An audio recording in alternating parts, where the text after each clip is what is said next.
India batting at the Chinnaswamy. Well, it's Diwali day. Firecrackers were a must and they've put on a big show for Indian fans. 410 is what India have managed in their 50 overs. Shreyas 128 not out, Rahul 102, Rohit 61, but all the top 5 batters have got 50 plus scores. It's a happy Diwali for Indian fans and we are back at Cricbuzz Live. I'm Saiyami Kher. I have DK and Simon with me. Firstly, more important than all of this, it's a happy day at Cricbuzz Live because DK has just about got his prediction right. So let's applaud. We were almost going into no man's land there with the way things went. But what a clinical batting performance yet again by India, DK. Terrific. I think if at all they wanted something written in the stars, this has to be the kind of day. The openers got runs, 3 and 4 batted brilliantly. Rahul coming in doing his thing. Quite the performance. I think, as I said, it just feels like a lot of good things are meant to happen in this World Cup for India, and it just seems to continue. I'm really happy for a few people. Rohit Sharma, he's his captaincy tenure. They were speaking about, oh, how's it going? So it's good to see him do that. Rahul Dravid, I think there was a lot of questions asked about him, but it's great to see Rohit Sharma, at yet again playing at a good tempo. Shubman Gill was the star at the start. Actually, played a few lovely shots. Virat Kohli doing very Virat Kohli things, just getting on with things and just making sure he gets another 50. Shreyas Iyer, well, I'm very happy for him. First 100 in World Cup, so it's always a very special moment. Rahul, 100 in 64, a very important one. And all these 5 knocks, the numbers are great to look at, but most importantly, I think they'll take the confidence in when they play New Zealand. And that's very important. I think you want all batters to feel good, and at this point of time, having 7 batters and all 7 feeling good is a good feeling to go into the World Cup semis. DK has summed it up beautifully for us, Simon, but now if we can go for it one by one. I'd like to actually start with Rahul because we almost said, I remember you saying, oh, I think you could get 100 here. It didn't look like it was on the cards at all, but he just completely went for it. Yeah, brilliant from KL. Look, we've seen that in the IPL time and time again. He's got the power, he's got the shots. I'm not sure many play that pickup on the leg side better than him. And a lot of those deliveries are middle and off stump. They're not drifting down the leg side. He just plays it so well, keeps his head down, and it's a beautiful free-flowing swing of the bat. I enjoy watching him bat when he's in that mood, and that's a very important innings, I think, for him, along with Shreyas, who we'll talk about more. But KL's ability to put the foot down, to really, he played some magnificent shots, but it was the tempo he was trying to play at all through that innings. It wasn't about getting to a point and then going. It was almost right from the start, and that strike rate of 160, almost 160, is just exceptional. So, to walk out to the middle, to get himself set after 4, 5, 6 balls, and then just to go, I thought was really good from his point of view. And DK's right about heading towards a semi-final, especially after a little break. They've had, and I say a little break because it's only been 5 or 6 days, but you want your batters in form. That's exactly why Rohit decides to bat first, to make sure that when they come to Wankhede Stadium on Wednesday, they are in form. They feel like they've had better than a net, which is exactly what you want in game situations. Superb, absolutely brilliant from KL today. Well, a little bit more on Rahul. How, just playing at home, there, it's like a comfort space you go into, and you could see it today. But it, like Simon was saying, that the tempo which he had from the word go, it just looked like another Rahul because last 4, 5 knocks haven't been really good for him. So it looked like he was all set today. Through this World Cup, I think he's been really good. I think the first knock was the most important one against Australia. I think it was an important knock for Team India, forget for himself. Yes, it really helped him because, there were plenty of questions at the start. If you remember, post the Asia Cup, whether Rahul is the right man, there were choices between Rahul and Ishan Kishan. In the same studio, we've debated quite a bit as to who should be starting the World Cup. And then he comes around and plays a knock of such technical brilliance and tactical nous as well in terms of how he paced that inning against Australia and Chennai on a tricky pitch. A lovely partnership with Virat Kohli. But today was all about making sure he used the momentum that he's gathered in the last few weeks. And you rightly said that he's probably not had the best of tournaments in between because I think he's gotten out a couple of times early because there's a position he bats. Sometimes he's been a touch unlucky, a couple of chips too. I remember against Sri Lanka, he got caught at covers in Wankhede. So he has been batting really well. I think the rhythm is there. It's just about making sure that he gets a big score under his belt. And today was one such knock where He took time at the start a little bit, but then once he got going, he just didn't. He just kept shifting gears and in the upward way as well. So it was good to see him do what he does. And as I say, what makes KL Rahul such an important player? If you look at this Indian team, Virat Kohli at 3 and KL Rahul at 5 provide what's called stability we need. I think Virat Kohli is a wrong word to use. That what's the word they use when they just bat through? Anchor. Anchor. He's not probably an anchor, but he'll do that role to a point. But in case there are a couple of wickets that fall, when you see KL Rahul walking in, you have a sense of calm, just knowing that KL Rahul is there, and that's a good feeling to have as a team, as a support staff, and as a Team India fan. If things go bad and it hits the ceiling, if you watch a KL Rahul coming in, you feel okay. Here is a guy who's open in Test cricket, can play fast bowling well, very good player of spin, and most importantly, plays the situation more than anything else. And that's a good feeling to have. You always need that kind of player through the middle, because middle is about understanding and absorbing a situation, and he's done it really well in this one. And it's not an easy place to bat, because, as DK said, at times you'll be 2 for 20, 3 for 40. And you're coming out to save or resurrect the situation. At times you're coming with 5 overs, 6 overs to go, because the other guys have sort of put on 300, and you've got to go for it from the start. He has the ability to do both, and I think that the quality of having an opening batter or a batter who has opened at times in that sort of role, it becomes a really crucial role. And there's a lot of teams around the world that have that type of player who's opened in white ball cricket or who has batted in the top order, but also has the power to clear the boundaries. And I think that's one of the things you see with KL. He does assess the situation very well. He's got that captaincy brain going on, and it's a really difficult place to bat in the middle. It's a bit like where DK bats in a T20 situation. It's not an easy place to bat, because your team's either in trouble or you've got to strike at 200. Yes. You very rarely are you coming in with 20, 25 overs to go and the team's in a good position. It's not always easy. So, you can either have big innings or you can get out quickly because you're going for it right from the start. So it's not always easy, but I'm really pleased for him today. I think that's a really, really important knock for him and for the team going forward. Well, it is the fastest century for an Indian in World Cups, but you spoke about how he just has a calming effect on players, I feel. I think Rahul is someone who keeps all his emotions inside. But DK, you know these boys well. You've seen what all Rahul has gone through, the ups and downs he's gone through. It almost seems like he's come out like he's playing like a more mature, a more grown-up player now in the last 2-3 years. Yeah, I think he's really grown as a human being in the last 6-8 months, more than any time else in his career. I think he's been through a lot. Questions raised about his form, about his him adapting to various formats. And you got to remember, as we speak, he is not part of the T20 or the Test team. And when you look at him bat like this and go, you can't leave a man like that out. That's the kind of capabilities you have. But he's a man for the future. I think he will definitely throw his ring very, very soon to be one of the leaders for Team India. And he's a gun player to have.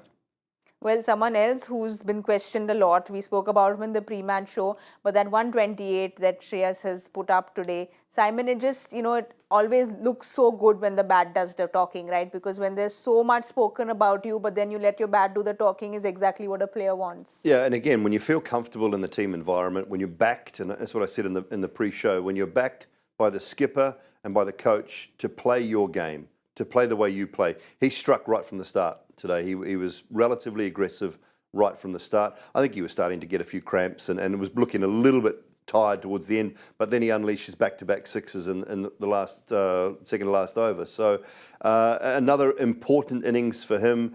He's a sort of player that I think he knows he belongs in that side now, and that's a good place to be in. When you feel like you've got the backing from everyone concerned, it's okay, but you still have to put the performances on the board so that you believe that you belong. And I think that the innings we saw earlier in the tournament from him and this one here today, that just holds him, it makes him quite dangerous, I think, moving forward for the next game from a semi-final point of view, because when he starts to believe that he belongs, when he starts to understand, I really do have the ability to play at this level, I have the ability to play the short ball, I can play any situation. And I think that's what complements it so well. DK's talk about Virat at 3, KL at 5, you need a bit of a dasher in between those two players, I think. And that's where they've got it right, with Rohit at 1 and then sort of Shreyas at 4 and whoever's coming, Sky at 6. And they've got the balance right of real impactful, powerful players, players who are prepared to take the ball on or take the bowling on almost from ball one. And I think that's something that really, it just means that the other parts in and around that top 5, 6 make for a pretty difficult lineup to bowl to. So that's a great role that Shreyas plays, I think. And the more confidence he gets, he's another one. I mean, if KL's putting his hand up for leadership in the future, then he's got a fight on his hands from the moustached man. The moustache is back, but like Simon rightly said, it almost feels like he's being backed. You can see the confidence that a player gets when the team backs you. There was a lot of like doubts on both Rahul and Shreyas, but Purre, both of them have put up a 200+ run partnership.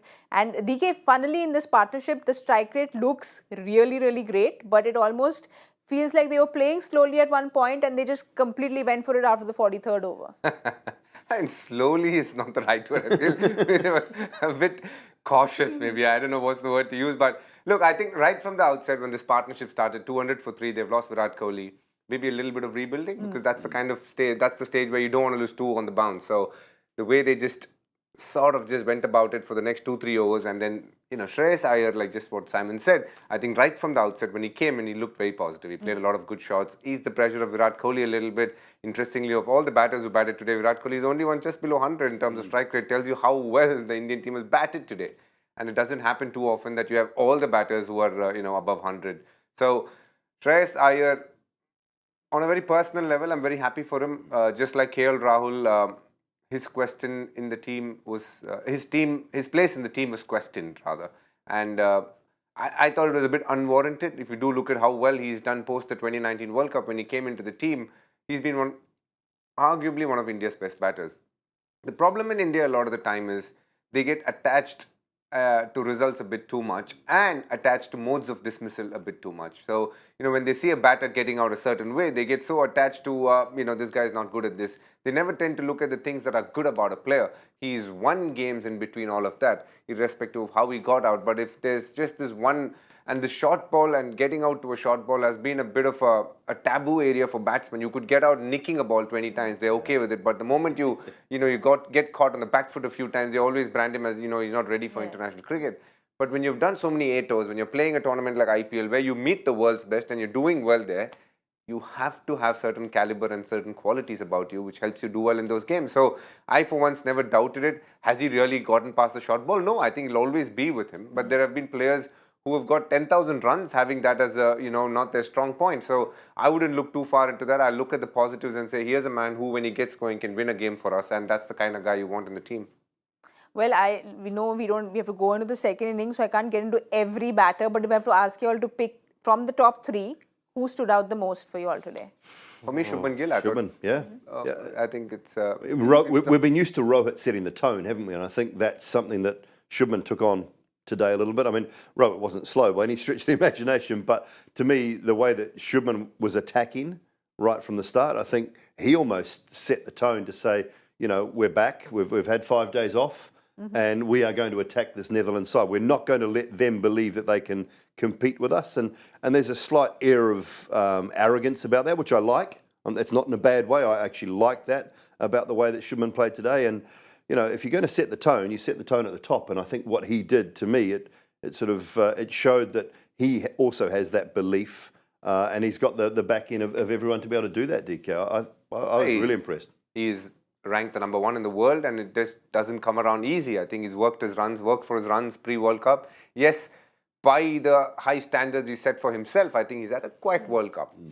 He got a 50 against Bangladesh, and he got another 50. But the point here is, what Shubman has done is very much synonymous with what Team India have been in this World Cup. When pushed to a corner, they come out aggressively. And that was good to see. He's probably not been amongst the runs compared to others. And in that top 3, when you asked, each one batted well. But if there is a guy who needed the runs, it was Shubman Gill. I think he was the one who was searching a bit for those runs. And he wanted to do it a certain way. He, you know, just the shot that he played of Aryan Dutt, first up, step out, bang, over, long on, 6, thank you, move on. And that's a good attitude to have. I think if he can do that in the semi-final, he'll ease the pressure of Rohit Sharma a little bit. I know Rohit Sharma is going to come out all guns blazing, but if Shubman Gill can complement him with the odd shot, which is very attacking in nature and against the grain of what's happening, I think it'll really throw New Zealand off the boil more than what they can think. So that will be his role in this semi-final, if I can say that. But for the moment, he played a really good knock.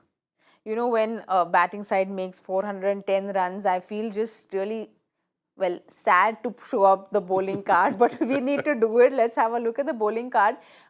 Simon, do you think they were just outclassed? Because we know an Aryan Dutt is good. We know that Bastelide has been getting wickets, or Logan Van Beek's been getting wickets, but were they just outclassed today? Well, what stands out on that board there right now for me is the experience. You cannot buy experience at the shop. Rolla van der Merwe, 10 overs, 1 for 53, small ground, great batting lineup, everything going against him, but he's found a way. He has found a way because he's got so much experience and so much cricketing nous about him. Yes, there were some poor figures on that board, some of them under the pump on a very good surface. It's going to happen. But you look through it and you think, who stood out? The old man. The old man with all the experience. He stood out because he's a fighter. You know, I mean, we talked about this in the green room, DK. I love Rolla van der. The way he plays his cricket is just such passion about it. And he still takes catches in the field that young guys can't get to. I mean, you know, I think I look at some of the young players through this tournament. They could learn so much from Rolla van der Merwe. He has played cricket all around the world. He's still a wanted man in T20 franchise tournaments around the world because of what he brings. Whether he's on the field or off the field, what he brings to a unit, you cannot buy that. So when I look at that bowling lineup, that's what I want to pick out. Yes. They've been battered and bruised and belted all around the Chinnaswamy, but he has stood tall. And he said, I'm in it for the fight. This is the best team in the world at the moment, the best team in the tournament at the moment. I'm up for it. I'm up for the fight, and I'll have a crack. And he did. When you talk about experience, though, we spoke about it in the pre-match show as well. Yes, he's the old horse who's come and risen to the occasion, but it almost feels like they have a lot of skill in that team with the bowling department, but they've just not played top-class teams. Probably that's where the inexperience showed, DK. True. I think the fast bowlers have been pretty expensive at the back end of an innings consistently through this World Cup. But the one thing that they have done well is Aryan Dutt with the new ball has been very effective. In the matches that they've won and the matches that they've competed, he's had a massive role to play. One of the few games where he's not bowled his quota of 10, which tells you that India batted brilliantly against off-spin. Also, it's a glaring point in case in point rather, if New Zealand are watching, that India still, as much as they've played fast bowling beautifully, off-spinners beautifully, slow left arm has been an area where it's been an Achilles heel for some time, and they will be looking to exploit that come the 15th rather. But looking at Logan Van Beek, Paul Van Meekeren and Bastelide, they are definitely a very, very potent attack, especially when they play against associate nations where the ball nibbles a bit and is hard to bat. But you come on a slow pitch like Bangalore, it's a different set of skills that you require, and against the high quality, arguably the best batting lineup in the world, it is hard work, and you can see the numbers speak for themselves. It's not been the easiest day for them, but I'm sure it'll be better for the run. It's not something that they'll be pleased today, but they'll learn a lot more than they would have if they hadn't played this game. Well, talking about skill set, now India's going to come out to bowl, and just the skill that we have shown with the ball. You know, in the 80s, they used to talk about the Australian bowling and what they used to do to opponents. I know it's comparing it to it's a very big comparison, but what Shami's done, what Bumrah's done, and what Siraj has done, especially the seam bowling, I feel India's never seen this before, Simon. No, they haven't. Not a three-pronged attack like this. And I think when you look at the numbers, the economy rate stands out to me massively. Now, I think Bumrah's under 3 in the power play, which makes that economy rate it sort of keeps it below the 5 mark. The average and the wickets has been absolutely phenomenal. Now, it might look a little bit less compared to South Africa. Remember, South Africa have only played one spinner for the most part through the tournament. I think Shamsi and Maharaja maybe played 2 or 3 games together. So Team India's wickets with the pace bowlers have been exceptional, but it's the economy rate. So what happens is Bumrah just ties you down, and he's getting wickets for guys at the other end. And so they feel like they're having to go a little bit harder at Siraj, who I think has come on leaps and bounds. He's another one, a bit like Shreyas from a batting point of view, that has just got confidence now. He's got the backing of the coach, the backing of the team, and you can see, I mean, the chest's out, he's pumped up every time because he's just got that confidence and that willingness and that knowing that he belongs in that team. He belongs at this world stage, and he's actually showing that. So that's where they complement each other so well. They're always getting a wicket or two in the power play, which sets sides behind, and then Shami comes in and does what he does. Will this surface be as conducive for the seamers? I'm not sure. The way I saw the ball turn a little bit and hold a little bit, I think the spinners might have a big part to play. But look at the numbers when Shami came back.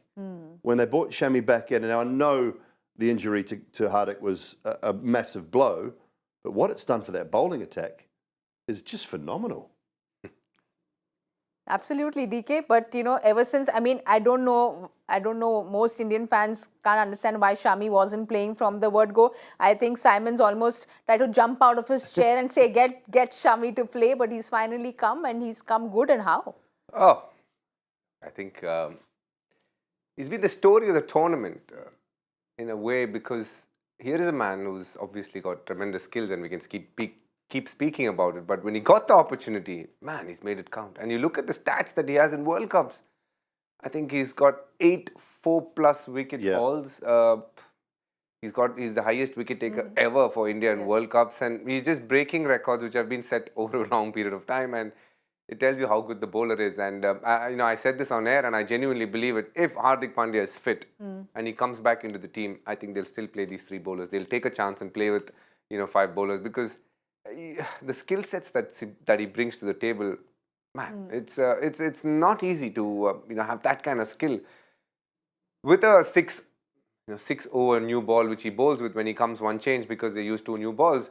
For him to have that bolt upright seam position, beat the best of batters, and the beauty is he doesn't get players who are out of form out. He actually gets players who are in form out. Like Aiden Markram was a great example for me. He's a man who scored a couple of hundreds, and he's batted outstandingly in this tournament. Just didn't know what to do. An absolute jaffer, wide of the crease, comes in, just goes out, and he just follows it. Test match dismissals. Yes. I mean, I don't need to even speak about Ben Stokes' dismissals in England. That over, that setup. It's a skill that's very God-given, I feel, because that kind of seam position, that consistently. Indian cricket have gone through peaks and troughs, but seam position of Shami has just remained consistent through and through. And, he has been a revelation in this World Cup. I don't think even he would have expected to put up this kind of a performance. Come in 3 games, pick up 14 wickets. And everybody's asking, what a stupid choice not to have him in the 11. And I've sat here right in the studio and said that, I would play Shardul ahead of Shami. And Zach has been saying, no, you should look at 3 fast bowlers, the best fast bowlers. Yeah. I still believe batting till 8 is a great option to have, and I just hope that doesn't get exposed in the next couple of games. But not to have Shami in that bowling attack is a sin, if not anything else, I feel. Well, Simon, Paras Mamre, our bowling coach, spoke about how he doesn't really have to say anything to them with regards to their skill set, because technically they're doing exactly what they have to do. He said the only change they've got about is tactically. Paras said that he really likes to work with data a lot. So DK would also know how it works in the Indian team, but you think that has been the change this World Cup with the Indian bowling? Possibly. The one thing, I mean, when I had the good fortune to be a part of a decent bowling group, we coached ourselves. And I think back to the Dion Nash, Chris Cairns, myself, and around Jeff Allett's time, you kind of coach yourselves. And I think that's where Bumrah, Shami, Siraj, all those guys will be looking at each other and almost self-coaching. And I think that becomes a really important part of any bowling group, any bowling lineup. There'll be data, there'll be analysis, all of those things will help along the way. But the bottom line is you still got to understand what you do and what you do well as a bowler, as a bowling unit, complement each other. How are we looking? I would rather sit with my 2 bowling colleagues and talk about how to get a batter out than sit with a bowling coach or look at a computer and realise it, because you play against these players so often. I understand that the analysis and the data has come into the game a lot more in recent times, but if you can't look at a batter and watch a couple of his innings and know most of these players around the world now and figure out his weaknesses just by playing against him, then I don't think you're in the right frame of mind as a bowling unit. And so to me, that's where I imagine that Bumrah, Shami and Siraj sit around with the guys that are in and around the group as well. and just talk about it and say, okay, what are we thinking about Markram, about Klaassen, about, they'll be looking at it now. How do we get Kane Williamson out? Well, you can't. I'm telling you guys, you can't. It's not possible. But, they'll be thinking about those sorts of things now. How do we go about that? After, post today's game, that will be the bowling chat. And I'd like to think that that's the bowling chat because that's how you learn. You learn just as much, if not more, from your colleagues and your counterparts than you do from watching data and stuff, I believe, anyway. I don't know. Do you agree? But DK, we saw Shami kind of signal to Paras after one of the games. So clearly there is something which is going on behind the scenes which is really working for the bowling unit. I think these three bowlers are three very different bowlers when it comes to using technology. Bumrah is someone who likes to use it to figure out what lengths he needs to bowl a lot. He sits down with the analyst a little bit, and these days it's a pretty self-coached thing in a way because the app is there with you.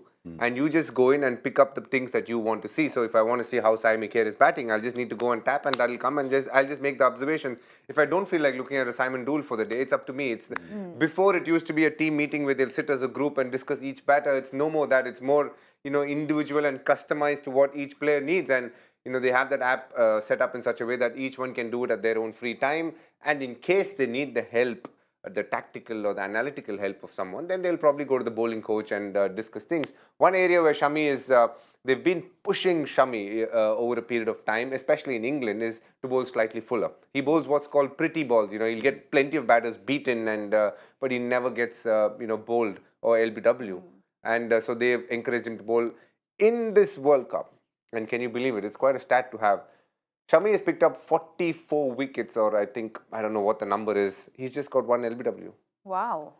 Just the one LBW. And it tells you most of his wickets are nick-offs or probably caught. How many bowls? He seems to have hit the stumps a little bit lately, which has been a good thing. Just got one LBW though. Yeah, wow. It tells you his length is slightly, further out compared to the others. So, Shami will be more on feel. He doesn't go too much into analytics. He knows his strengths, which is to obviously at the death he has a slow one at the Yorker. With the new ball, he can swing it both ways. And as I said, thanks to God, I think he's got a great seam position, and he just keeps it going every day. So he's got that. Siraj, on the other hand, is someone who relies a lot on his run-up. The rhythm of his run-up sets up how he goes. He has a certain speed at which he needs to run, and that really helps him go about his bowling. When it slows down a bit, sometimes due to conditions of the ground, which is slightly soft, or if he's not getting his rhythm, more often than not, it's his run-up. And he has obviously his strengths, which is obviously the outswing that he bowls. He's now developed one to bowl wider of the crease, and he's got the one that's come back in. But he looks at the batters. He has a decent idea as to what he wants to bowl to everybody, and on the day, depending on the pitch, he reacts. So each one has found out a way to do it. But as Simon said, and I rightly believe, this is an attack, or the good attacks over a period of time.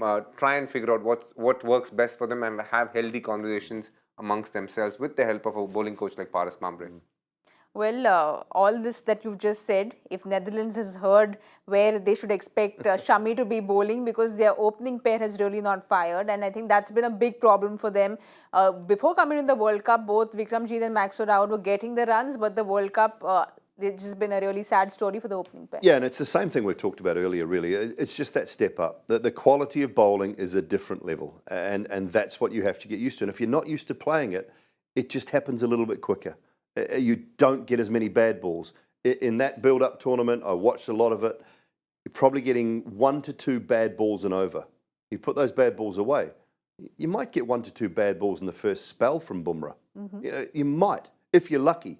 You might get 2 drive balls in his first 3 or 4 overs. Watch him today. How many times will he get driven down the ground or driven through the covers? It will be very minimal. So what you have to then do is figure out, how do I get ones? And then you start to panic and you start to think, God, I can't get a boundary. I'm struggling to get a 1. What do I do? I have to change. So what the bowling attack is doing is making the batters change. Look to do something different. Look to do something out of their comfort zone. And that's the step up. That's when you have to understand, how do I construct an innings? How can I get off strike? How can I make sure my mate's getting down the other end?